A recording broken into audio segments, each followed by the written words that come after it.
Kuha si nanay ng ubi. Laki oh. Violet yan ay. Violet ba to? Parang.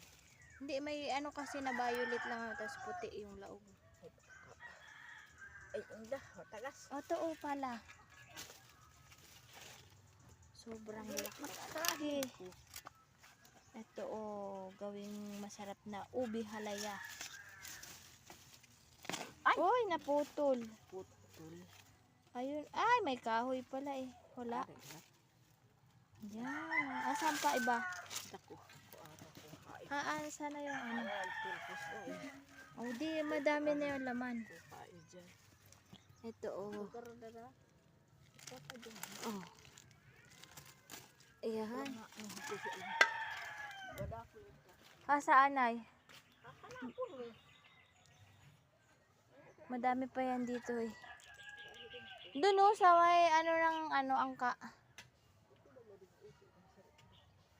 Ano yun natin? Magawa tayo ng halayang ubi. Yan oh. Yan oh.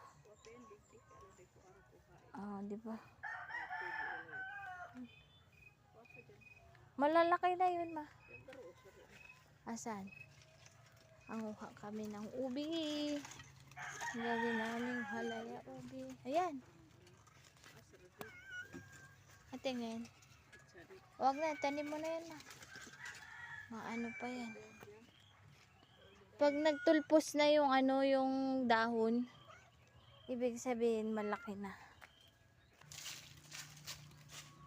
Ada pula talaga. Pala. Ikaw na. Taga-video mo lang ako. Hindi ka lang malaki oh. Oh.